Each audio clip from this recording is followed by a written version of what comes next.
Hey guys, welcome back to another week of Ticket Tuesday. I'm your host, Taissa. So yeah, this is going to be a great time. Hey guys, welcome back to another episode of Ticket Tuesday. I'm your host, Taissa, and this week we watched The Nun 2. You can't really see it, but The Nun 2.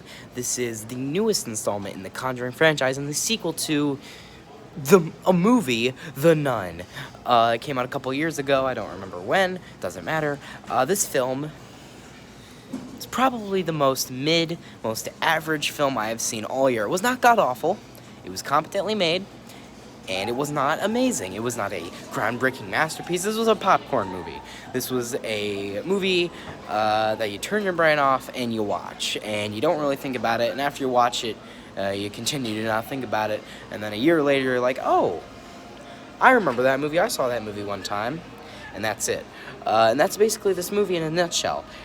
Not much to write home about, and I don't have much to say, but I'll tell you why I'm not a huge fan of this film, and why it's just kind of average, and more back at the house. It's okay to be scared. I'm scared too. You send that thing back to hell.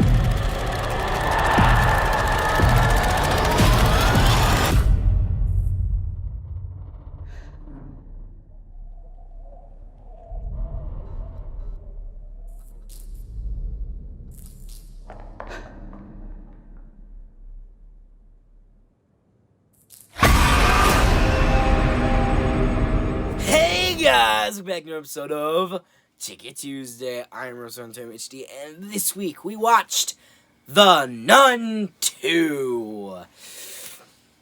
And this film is the newest installment in the Conjureverse, the Conjuring universe, the sequel to The Nun. Now, you might have seen in my walkout, I wasn't very enthusiastic, because I've seen the original Nun. It's fine. It's not great, not terrible. It's fine. I don't know if it needed a sequel. I think the story ended pretty decisively at the end of that. And also, given that it is a prequel to a film, so this means this is kind of like a pre-sequel. But, like, yeah. This film is just not very strong, and honestly, I will admit, before I get into the spoiler discussion, I will, by the way, spoilers before I start this review, there will be spoilers in this film, so if you care about the story of The Nun 2, then go back and watch it and then come back. Not judging you, by the way. Not judging you out loud. But, yeah. Yeah. Go out, watch it, then come back. You've been warned. Now, okay, so I'm gonna admit this right now. At a certain point in the film, nothing was happening. I was struggling to stay awake, and I'm not even tired. I was literally falling asleep. It reminded me of that one time I went to the new Matrix movie and there was a guy snoring. I was that close to this.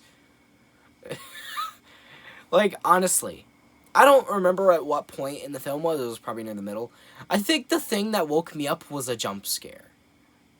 Like, the loud bang of a jump scare was like... like, it didn't even... Like, it spooked me awake. Not even... But anyway, this film's story, it follows the nun from the previous film, who is assigned on a mission with another nun friend of hers to go on an investigation about some paranormal activity, and eventually as the film goes on, it's showing hints, even though we already know that her friend Maurice is actually possessed by an evil nun who's, like, terrorizing, like, her, what is it, like a school, like a Catholic school. It's, like, terrorizing, like, this school. Even though it's not even really, like, a twist or, like, a surprise, because he was possessed at the end of the movie. I don't know, maybe it's not supposed to be a twist, but whatever. But yeah, and then by the end of the film, they're, like, battling the nun, and, you know, they're trying to, like, use their faith to defeat the evil demon. And there's a goat, too. I just felt like that was worth mentioning. I like goats.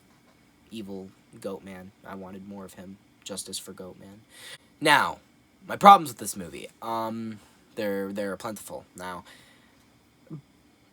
my main gripe with this film is, it's just, how do I put this?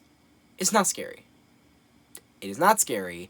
It is a horror film where you're supposed to fill the watcher or the audience with horror and dread, and, you know, build up horror, like anything scary. Don't just go, ah, got you. Isn't that scary? That's scary, guys. I got you. Want me to do it again? Oh, I faked you out that time. But it's like, that's the whole movie. It just does it again and again. Do I really need to drive the point? It does it again and again and again and again. And it's just, it's scary the first couple times. I mean, not scary. It gets you the first couple times, right? But by the time you're not even halfway through the film, you're just like, oh, there's another jump scare. Cool. You're not even fazed by it anymore. You'll get a jump scare and you go, that's it. You won't even, like, yell. You won't even, like, react with your face. Your body will just react to the loud, sudden noise, right? And that's not even you. That's your body's nervous system. It's reacting the way it should, right? Like, I mean, yeah, jump scares are not scary, in my opinion. But, like, I think,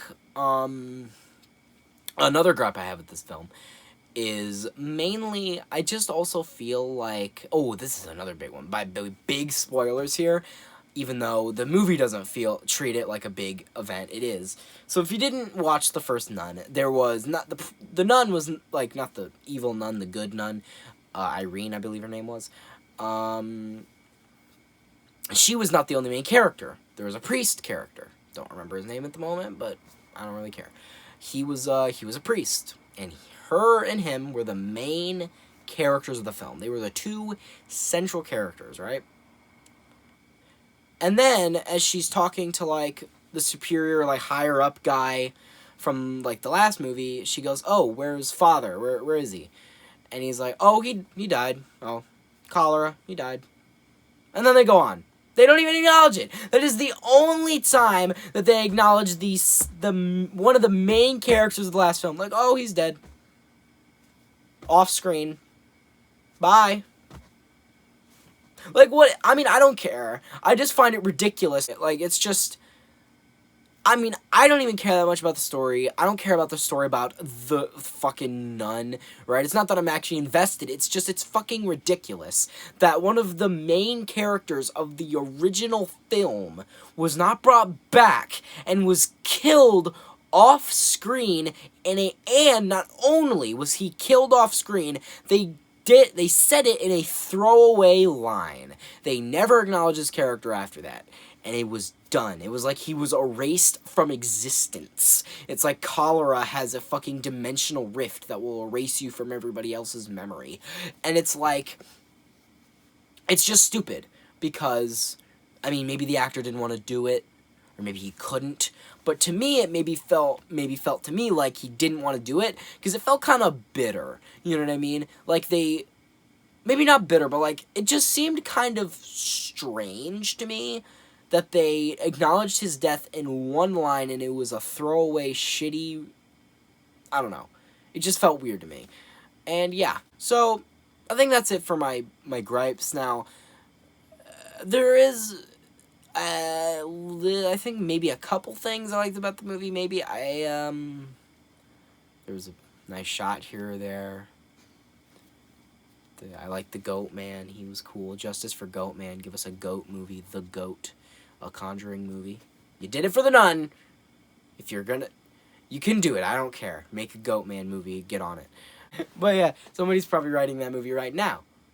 The Goat. Get on it, James. Even though you don't make these movies anymore. But yeah. Another thing I liked about the movie, I mean, the acting was alright. I don't know, I'm really, like, scraping the bottom of the barrel here. I don't want to be, like, all negative, but there's just, like, I mean, okay, so I guess the main positive about this film, I guess, is that it's a decent popcorn movie, you know? If you don't know what that is, if you don't know what the terminology is, it's basically, you get a group of your friends, and you're like, hey guys, I'm bored, how about we go and watch a horror film this weekend, right? And, you know, you go out, you have a fun time, You watch a movie, you don't really pay attention to it, you're not really supposed to. You get scared by the jump scares, you have a fun time with your friends, you laugh at them for being stupid and keep jumping at every single jump scare and crying like a little bitch, and then you walk out, maybe you go out to eat or something, or you just go back to your houses, whatever. Too much detail, but still. The film is literally just a hangout movie. You go out with your friends, and that's basically it.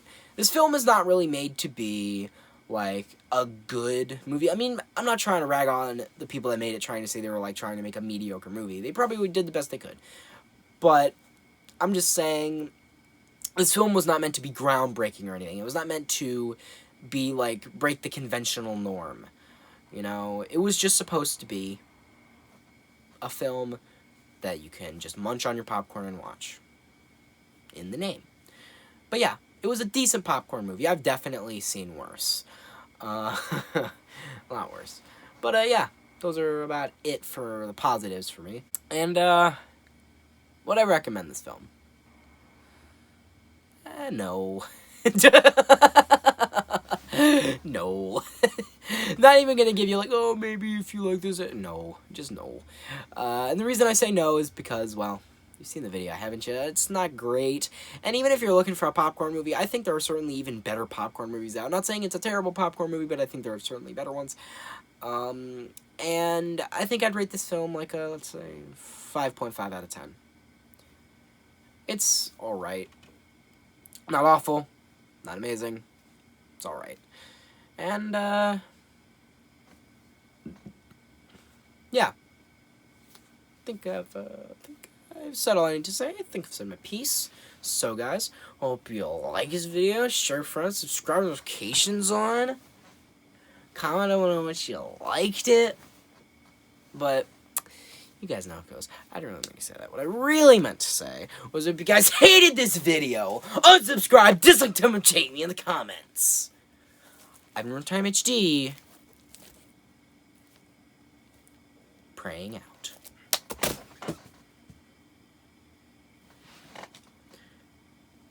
Amen.